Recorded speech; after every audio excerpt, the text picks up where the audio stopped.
I'm your host, Shreem bin Mohammed Rafi, and here is your YouTube channel.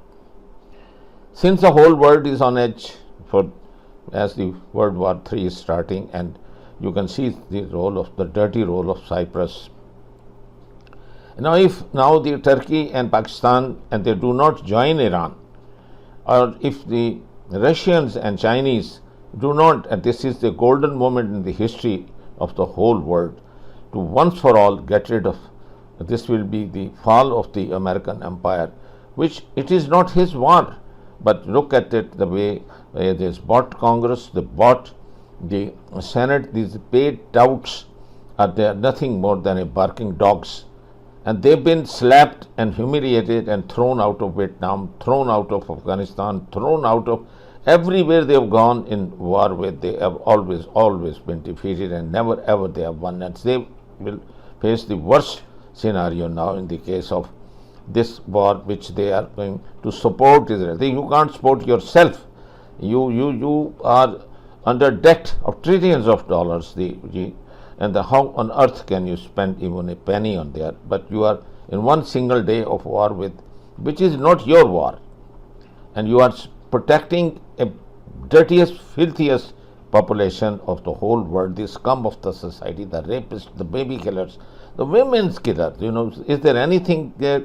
And it's not me who's saying, it's not my personal remarks, it's the International Court of Justice, it is the United Nations Security Council resolutions. And I don't think that they will take this bet and they will come into a trap of negotiations. You are a damn dishonest hypocrite. How can you be a facilitator of the peace talks?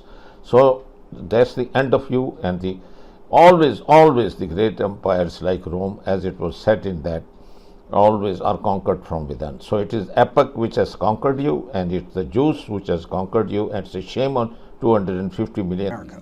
He currently hosts the Chris Hedges Report on YouTube, and you can find him at chrishedges.substack.com. And he joins us now from New Jersey. Chris Hedges, thank you so much for taking the time to speak to us on Real Talk. Not at all, Mohammed. I want to ask you, how have you been interpreting the last few weeks? We've seen the Trump-Biden debate, the fallout that Biden had from it, the assassination attempt on Trump, and then the shifting sentiment towards Kamala Harris right now. How do you see this moment in American history? Well, it's the throes of a dying empire and a dysfunctional system. I don't think there's much shifting sentiment to Harris other than among the billionaire class that stopped funding Biden because he's incapacitated. He clearly has severe cognitive issues. The internal polling within the Democratic Party showed a rout not only for Biden as the presidential candidate, but for members of Congress as well. And the pressure, because we live in a system of legalized bribery where it is that corporate billionaire class that determines who runs. And let's be clear, Biden has worked for these people for 47 years. They used to call him Senator Credit Card, and he was behind every disastrous neoliberal policy, whether revoking Glass-Steagall, that was the firewall that protected commercial and investment banks and led to the global financial crash, or whether it was how he was calling for an invasion of Iraq 5 years before we invaded Iraq. He was behind NAFTA. He was behind these tough on crime bills that doubled our prison population. We have 25% of the world's prison population. We're less than 5% of the world's population. Militarizing our police, the Patriot Act. The list goes on and on and on. So he was a creature of this system. He served this system, and the system essentially threw him overboard when he became incapacitated, or he had obviously been incapacitated for some while, but they had kept it hidden from the public. No news conferences. He just read from teleprompters, although even then he stumbled and would sometimes read the directions like turn right, this kind of stuff. So yeah, that's what we're seeing. Nobody voted for Harris. Nobody really voted for Biden. Remember, in the primaries, the Democratic Party essentially blocked any rival candidates from running. There were no debates in the primaries. Biden, if you go back to the 2020 election, Bernie Sanders was clearly on his way to the nomination, and the Democratic hierarchy intervened to get the other candidates to drop out and use Biden as a foil to Sanders. He had done very poorly in the initial primaries. So this is, we have to understand the engine of power. The machine itself remains untouched. I find it staggering. The Democratic voters have absolutely no say. Dear members of the media, over the last 6 months, the Israeli military campaign has brought relentless death and destruction to Palestinians in Gaza, with more than 32,000 people reportedly killed and more than 75,000 injured, the vast majority women and children. Lives are shattered. Respect for international humanitarian law is in tatters. During my visit to the Rafah crossing 10 days ago, I met veteran humanitarians who told me categorically that the crisis and suffering in Gaza is unlike any they have ever seen. Meanwhile, as I saw on my way to the Rafah crossing, long lines of trucks loaded with humanitarian aid continue to face obstacle after obstacle. When the gates to aid are closed, the doors to starvation are opened. More than half the population, over 1 million people, are facing catastrophic hunger. Children in Gaza today are dying for lack of food and water. This is incomprehensible and entirely avoidable. Nothing can justify the collective punishment of the Palestinian people. I'm also deeply troubled by reports that the Israeli military's bombing campaign includes artificial intelligence as a tool in the identification of targets, particularly in densely populated residential areas, resulting in a high level of civilian casualties. No part of life and death decisions which impact entire families should be delegated to the cold calculation of algorithms. I've warned for many years of the dangers of weaponization artificial intelligence and reducing the essential role of human agency. AI should be used as a force for good to benefit the world, not to contribute to waging war on an industrial level, blurring accountability. In its speed, scale, and inhumane ferocity, the war in Gaza is the deadliest of conflicts for civilians, for aid workers, for journalists, for health workers, and for our own colleagues. Some 196 humanitarian aid workers, including more than 175 members of our own UN staff, have been killed. The vast majority were serving UNRWA, the backbone of all relief efforts in Gaza. Others include colleagues from the World Health Organization and the World Food Programme, as well as humanitarians from Doctors Without Borders, the Red Crescent, and just a few days ago, World Central Kitchen. An information war has added to the trauma, obscuring facts and shifting blame. Denying international journalists entry into Gaza is allowing disinformation and false narratives to flourish. We honor all humanitarian workers who have been killed in this conflict and pledge to remember their commitment and sacrifice. Following this week's appalling killing of 7 humanitarian workers from World Central Kitchen, the Israeli government has acknowledged mistakes and announced some disciplinary measures. But the essential problem is not who made the mistakes. It is the military strategy and procedures in place that allow for those mistakes to multiply time and time again. Fixing those failures requires independent investigations and meaningful and measurable changes on the ground. In the aftermath of this tragedy, the United Nations was also informed by the Israeli government of its intention to allow a substantial increase in humanitarian aid distributed in Gaza. I sincerely hope that these announced intentions are effectively and quickly materialized, because the situation in Gaza is absolutely desperate. Dramatic humanitarian conditions require a quantum leap in the delivery of life-saving aid, a true paradigm shift. I repeat my urgent appeals for an immediate humanitarian ceasefire, the unconditional release of all hostages, the protection of civilians, and the unimpeded delivery of humanitarian aid. Last week, the Security Council called for just that. And in December, the Council demanded accelerating the delivery of life-saving aid under a UN mechanism. All these demands must be implemented. Failure would be unforgivable. 6 months on, we are at the brink of mass starvation, of regional conflagration, of a total loss of faith in global standards and norms.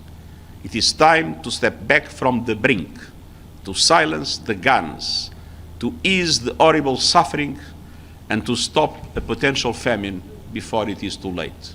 Thank you. Thank you. Edie Letter. Thank you, Mr. Secretary General. You've said there should be an independent investigation.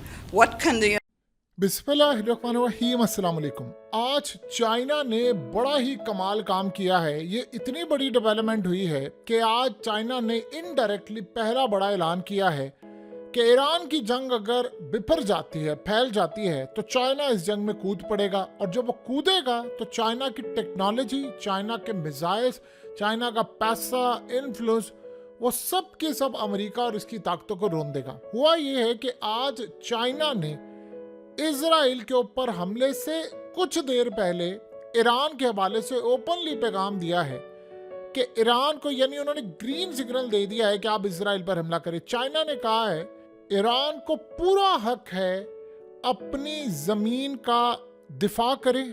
Iran को पूरा right बनता है कि कोई उसकी सरजमीन पर आए, अगर कोई हमला करे, कोई तबाही मचाए, तो वो उसका मुकम्मल तौर पर जवाब दे। और चाइना ने बड़ा क्लियरली पैगाम दिया है कि ईरान को हर तरह का सिक्योरिटी से लेकर तमाम चीज़ों का हक है कि वो बदला ले। उन्होंने कहा कि अगर ईरान जो भी फैसला करता है अपने दिफा में, हम उसके साथ खड़े हैं और हर सूरत इजराइल ने जो बर्बरियत की है उसके खिलाफ ईरान के साथ खड़े हैं।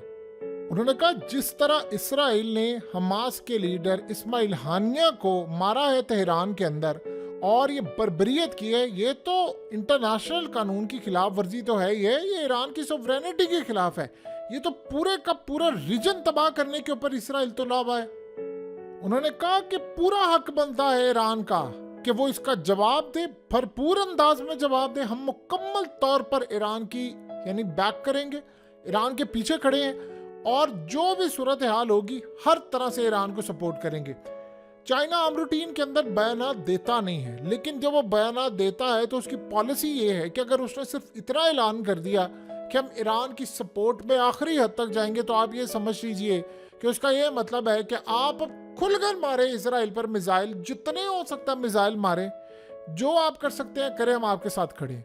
यानी असल में ईरान को बड़ा क्लियरली पैगाम दे दिया है कि आप हमला करें, आप पर अगर हमला होगा तो ये हम तसव्वुर करेंगे कि आपके खिलाफ एक बड़ी जंग छेड़ने की जो गैर कानूनी कोशिश होगी उसमें हम आपके साथ खड़े होंगे। देखिए सिनेरियो को ज़रा आप समझ लें कि सीन क्या है। ये ईरान का जो इस वक्त मसला है, वो ईरान तो हमला करने के लिए जा रहा है, लेकिन इस सारे सिनेरियो में चाइना ने ये कहा है कि इसराइल ने रीजन को तबाह करने के लिए जो बर्बरियत की है उस पर अब ईरान का हक बनता है कि वो जवाब दे।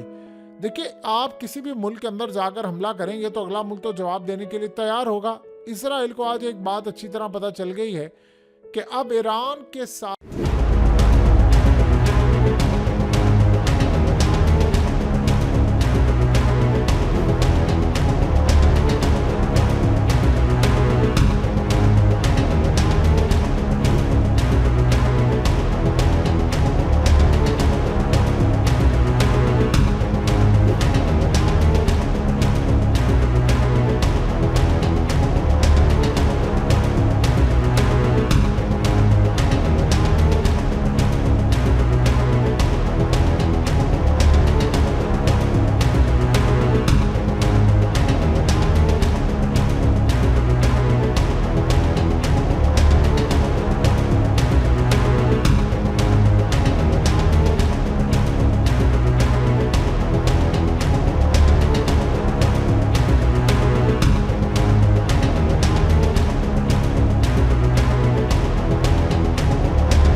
बहुत ज़्यादा कोशिश करी। उन्होंने हिजबुल्लाह को भी कहा है कि आप कुछ दिन डिले कर दे, ईरान को भी वो समझा रहे हैं और ईरान को बार बार कह रहे हैं कि इस सारे सिनेरियो हम देखेंगे, मामलात करेंगे। ये आप ईरान को जितना मर्जी रोक लें, एक दिन रोक लें। चाइना ने क्यों ये बात कही है कि ईरान हमला करे, हम साथ खड़े हैं। इस साथ खड़ा होना जो होता है उसका ये मतलब होता है कि अगर आप पर पाबंदियां लगती है, आपको पैसे की शॉर्टेज होती है, तो हम पैसा देंगे। अगर आपको सामान की कमी है, हम पूरी करेंगे। अगर आपके मुल्क के ऊपर मसला आता है, जंग की नौबत आती है, तो फिर हम साथ खड़े होंगे। असल तो मसला इस वक्त शुरू ये हुआ है कि रीजन के अंदर देखिए, सबसे बड़ा मसला यहाँ पर यह है कि मिडिल ईस्ट के अंदर लगने वाली है आग, और ये सबको पता है ये आग कितनी दूर तक फैलने वाली है। इसके बाद जब इन्होंने पाबंदियां ऐड करनी है कि आपने फलाना काम नहीं करना, ये नहीं करना, तो रेस्क्यू करने के लिए चाइना के ऊपर 100 लोग स्कूल में मार दिए। क्यों किया उसने? वो इसलिए किया है कि ईरान को और बाकियों को कह रहे हैं कि आप हमला क्यों नहीं करें, आप हमला करें। वो जंग चाह रहे हैं। वो ये कह रहे हैं कि हमारा टाइम गुजरता जा रहा है, गुजरता जा रहा है। आपने देखा नहीं कि उन्होंने साथ ही अमेरिका को कह दिया है कि आप हमला अगर लेट देखते हैं या हम भी लेट देख रहे हैं, तो फिर मैं हमला कर दूं आप ईरान के ऊपर। तो वो बास नहीं आने वाले। चाइना ने इस बात को सेंस कर लिया है। उन्होंने ईरान को कह दिया है कि आप लेट करें, जल्दी करें, जब मर्जी करें। इजराइल ने जंग छेड़नी है और वो हमला करने के लिए जा रहा है। आप बताइए कि जो मिडिल ईस्ट की कंट्रीज हैं वो किस मुंह से ईरान को रोक रही हैं कि आप हमला ना करें। देखिए ना, आज अब जॉर्डन ने कह दिया है कि कोई मैं अपनी एयर स्पेस को बैटल ग्राउंड नहीं बनने देना, हमला होगा, फलाना होगा, हम तो नहीं छोड़ेंगे। हम तो ना इजराइल को अब इस्तेमाल करने देंगे ना ईरान को। और आप देखेंगे कि जॉर्डन खड़ा किसके साथ होगा, वो इजराइल के साथ खड़ा होगा, क्योंकि इसराइल के इसने क्लियरली कह दिया कि हमें इसने जुबान दे दी। तो इस सारे सिनेरियो में आप अच्छी तरह अंदाज़ा लगा सकते हैं इस बात का कि लड़ाई की जो इस वक्त सूरत हाल पैदा होने वाली है वो काफ़ी हद तक खतरनाक है। चाइना के बैक करने का मतलब है कि उन्होंने बड़ा क्लियरली इजराइल को बता दिया है कि भाई आप इस सारे सूरत हाल में अमेरिका, देखिए अब सबने प्लान ये किया है कि अमेरिका जहाँ पर जाएगा, चाइना और रूस वहाँ पर जाएंगे। तो ये बड़ा एक क्लियर मामला हो गया है इन सब का। ये बात आज इसराइल के अंदर बड़ी खटक रही है। उनके मीडिया की हेडलाइंस है कि चाइना सपोर्ट्स ईरान इन डिफेंडिंग सिक्योरिटी, यानी वो अब हेडलाइंस इस तरह की बना कर उन्होंने लगाई है कि चाइना पूरी तरह अब इनके साथ खड़ा हुआ है, तो लिहाजा अब हमें देखभाल कर मामला करना है। चाइना ने बयान तब दिया है जब उसकी बैकएंड पर आखिरी कोशिशें मुकम्मल तौर पर नाकाम नजर आई हैं। आपको पता है कि ये सारी ताकतों को जब इकट्ठा किया था उन्होंने, यानी चाइना के अंदर जो फ़लस्तीन की सारी जमातें थी 14, उनका इत्तेहाद करवा दिया था, तो इसराइल को तभी ये मामला खटक गया था। वो बार बार ये कह रहे थे कि जितना लेट हम करेंगे उतना मामला ख़राब होगा। और आपको पता है कि सबसे ज़्यादा इस्माइल हानिया को मनाने के लिए चाइना ने अपनी एफर्ट दी थी, सबसे ज़्यादा, कि आप इनके साथ, यानी वो फतेह के साथ बैठे को तैयार ही नहीं थे। वो कहते थे ये इसराइल के पिट्ठू हैं, ये फलाने हैं, ये अमेरिका के पिट्ठू हैं, ये इसके हैं। लेकिन चाइना ने उनको कहा था कि आप पहले अपने अंदर इत्तेहाद पैदा करें, बैरूनी दुश्मन आपको तबाह करने के लिए तैयार है। तो इस्माइल हानिया को चाइना ने मनाया था, जिस तरह उन्होंने ईरान और सऊदी अरब की आपस में सुलह करवाई और इसका फ़ायदा आप देख रहे हैं। इसी तरह उन्होंने ये काम किया था, तो उन्होंने इस्माइल हानिया को ही मार दिया। उन्होंने कहा ये तो काम ठीक नहीं है। सो लिहाजा इस सारे मामले में आने वाले वक्त के अंदर एक बात बड़ी क्लियर होने जा रही है कि चाइना ने इनडायरेक्टली इस जंग में अब कूदने का फैसला कर लिया है। आज इसराइल के अखबार ने कहा है कि हमें पता ये चला है कि याह्या सिनवार जो हमास का नया चीफ है, वो कहीं ना कहीं चाह रहा है कि अब ठीक है इस जंग को बंद कर दे, डील कर दे। नेतन्याहू ने इनकार कर दिया है। तो सारे ममालिक जो जाकर ईरान को कह रहे हैं कि आप हमला ना करें, आप इसराइल को क्यों नहीं रोकते। यानी ये बड़ी अजीबोगरीब सूरत हाल है। उसको कह रहे हैं कि तुम हमला ना करना, जंग छिड़ जाएगा। तो भाई जाकर इसराइल का गला पकड़ो ना, उसको जाकर पकड़ो, अमेरिका को पकड़ो ना कि तू जो हथियार वहां पर दे रहा है। यानी कल 100 बंदा उन्होंने मार दिया। इन किसी एक के मुल्क के अंदर इसराइल इस तरह का स्ट्राइक करे जाकर, उसके बाद आप देखिएगा कैसे ये बिलबिलाते हुए बाहर आते हैं। यानी आपके मुल्क के अंदर स्ट्राइक हो तो आप लोग सारे इंड से इंड बजा दें, और वहां पर स्ट्राइक हो तो आप ईरान को समझा रहे हैं कि नहीं यार तुम जरा हाथ हुला रखो, तुम फलाना करो। ये परले दर्जे की एक जहालत है जिसका कोई अंदाजा नहीं लगा सकता। अब आप ये सोचें कि इजराइल की जो डिफेंस फोर्सेस हैं, उन्होंने नेतन्याहू से कहा जी इस सारी सूरत हाल में आप ये बताएं कि हमारा अगला सिनेरियो क्या है, यानी हमारे गोल्स क्या है, हमने कहाँ तक जाना है, हमारी कहाँ तक सूरत हाल होगी। उन्होंने कहा कि नेतन्याहू ने कहा बस हमें विक्ट्री चाहिए। उसने जाकर कहा कि देखें आप जो ऑब्जेक्टिव है, यानी अगर हमें पता ये चले कि क्या हो सकता है, उसने रिपोर्ट मांगी नेतन्याहू ने फौज से कि आप बताएं कि हमारा क्या प्लान होगा हमला करने का, और जो रिपोर्ट पेश की तो उसमें नेतन्याहू ने जाकर कहा तो इसमें तो मुझे कोई विक्ट्री वाली आपकी सूरत हाल नज़र नहीं आ रही, कोई प्लानिंग नज़र नहीं आ रही।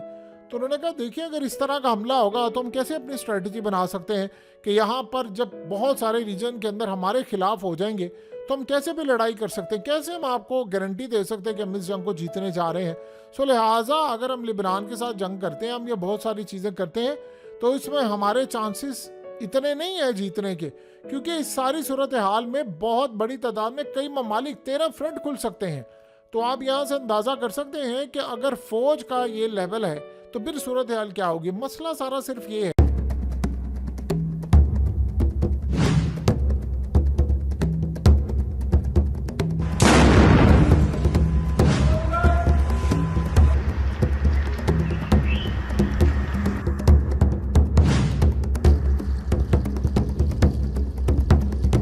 الله أكبر الله أكبر بسم الله